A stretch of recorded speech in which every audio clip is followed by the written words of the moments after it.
Hello friends देखंतु सकाळ सकाळू ये आमर कोठार बड़ पोखरी माने सबुठारु बड़ पोखरी आम कोठार पंचायत रे आम पाखा आकरे से पोखरी धरा आइछि। ये बड़ गोल्डन माछ देखंतु पूरा सुनेली कलर पूरा पेटुआ ये गोटे माछ बोधे 2 किलो 2.5 किलो पाखापाखि हबो।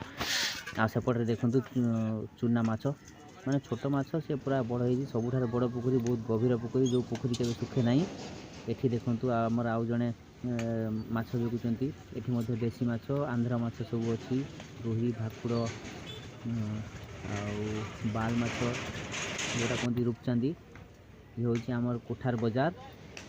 सकाळ सकाळ देखंतु पूरा भीड़ लागि कहीं आज होछि बुधवार स्पेशल माछर गोटे दिन सब माछ चिकेन मटन दिन।